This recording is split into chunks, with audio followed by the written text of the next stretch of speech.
Good morning, good evening, whoever you are, wherever you are, whatever you might be doing. We wish to welcome you to the Silverlight Show. The Silverlight shines to illuminate that which lies hidden in darkness. For those of you tuning in today, we welcome you in. As you can hear, I got a little bit of a buzz in my throat. Now, the funny thing is, a couple years ago would have been no big deal. Here it is, I'm recording on Monday, and on Friday I have some guests coming over. And these are important people in my life. As you can see, I've got the 2 barbecues ready, set, prepared to go. There's actually a third one in the corner there, but I won't be using that one more than likely. Although I might have to, we'll see. But the problem is, here's how our world has changed over the past couple of years. A couple of years ago, I would have said, hey, no problem. I'll be all better by Friday. And if I'm not, I'll still be okay. But in the year 2022, I had all sorts of arrangements to make. First of all, naturally, I'm not going outside. Not even, well, I know I can make myself heard. That's why I'm speaking to you now. But my father, who he's in and out of the hospital, they've got stage 3 metastasized cancer under control.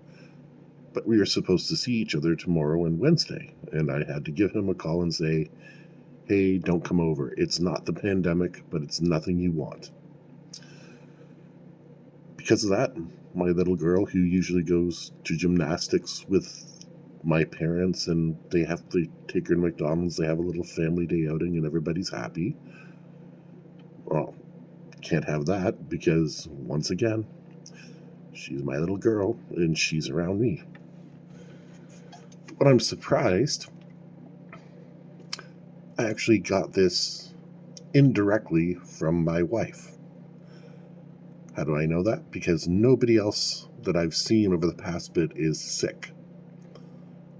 Whereas she mentioned a lot of people at her work are sick. Now, my wife has the constitution of a horse. The whole family's been wiped out and she is still up and at 'em and going. Like, what? They need to clone her immune system somehow. She has a fantastic immune system. I have a pretty good one. I get sniffles and stuff, but 9 times out of 10 it's allergies. Well, these are not allergies. In 2022, allergies scare people. Now, fortunately, this is no allergy. So I don't need to wander around trying to avoid sneezing on people and stuff like that. I just need to isolate myself from people. It's a weird little nose and throat thing that's going on too. I can't sleep because I get some phlegm and it builds up in my throat, and my body wakes me up because it's saying, hey, don't drown it in your own saliva, which I appreciate. My body's doing a very good job, but this is my 2nd day in a row without much sleep. Now, I know I can keep it up for a couple days and eventually my body will give up and go to sleep. But people are not going to understand that. And here I am.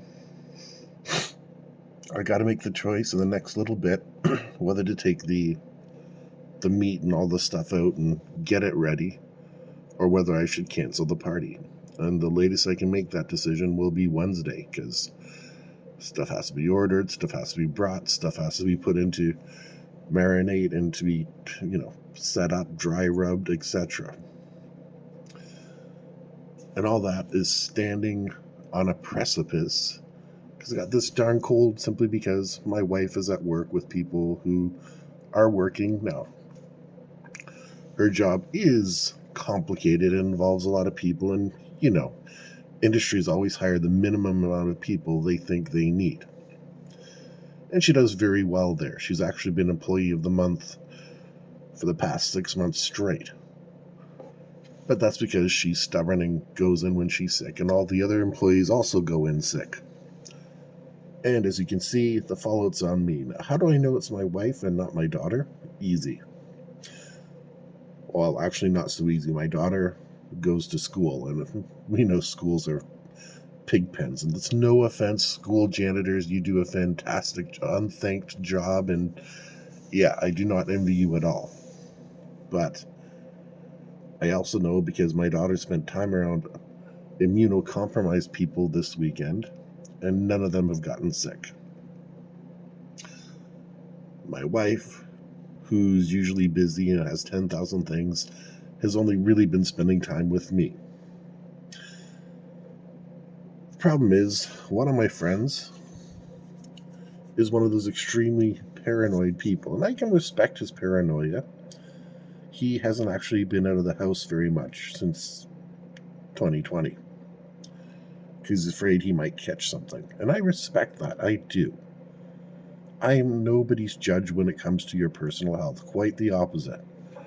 When I was a manager, I would frequently tell employees, hey, go find something wrong with this so I don't have to assign you to it. And the smarter ones would. And the dumber ones wouldn't. And that's just the way things are. So a smart employee can find something unsafe about any situation. And that mentality is rapidly being lost. Bosses all the time are just like, that's your assignment, go do it. Not here, not anywhere I'm in charge of, because I don't like the idea of sending somebody to their death. It's too much paperwork, it's too much of an investigation, I don't want anything to do with it. But as you can see, even with my voice the way it is, I'm still out here fighting for freedoms and liberty and everything that you might want. I've actually accomplished quite a lot in the past year and a bit. There's only one obstacle left. And if you want to know what obstacle it is, I wrote a book about it. And you know what? There's probably going to be volume 2 coming out once everything settles. I mostly published that book last year because I hadn't published anything in 2021. In 2022, I have a few books I'll be publishing. But just 2021, the well was a little bit dry, and I wanted to get that one out. And also, I wanted to see the reaction to it. The strange thing is, nonfiction books are not well received. They just aren't. My book condenses statistics, anecdotes, everything that somebody might need. It is a sourced resource, so lawyers could use it. And believe me, I sent it out to a huge email list of people. And I'm not going to say my sales are terrible, but they should be a lot higher. So people don't want to deal with the truth. They just want to deal with their perception of the truth. And that's why, like I said, with my friend, I can deal with his perception of the truth. I'm cool with it because he's got to look out for his family and himself. And he's not doing 100%. Neither am I. And that's why we've got to respect each other. There's going to be pressure in the next little bit about, oh, why do you have your mask on? And, why are you doing this? Why are you washing your hands? Well, please, for pity's sake, wash your hands. That's the least that I can ask you. Especially if you're going to shake my hand or anything like that. For pity's sake, wash your hands. Wearing a mask, I can see that being a thing in the future. Toronto has a substantial Chinese population. I was looking at the statistics earlier and seeing which boroughs were skewed which way. And the Chinese people are known to do that. Well, they were known to do that before the pandemic. And I can see it continuing in the future. And it's a logical precaution. We've all been there with some noisy beast chewing their food, talking, spitting stuff all over the place.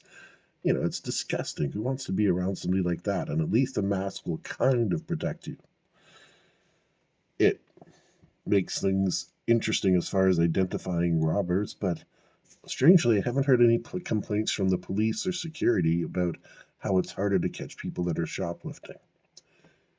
I figured that would be one of the number one things, but it's been strangely quiet on that front.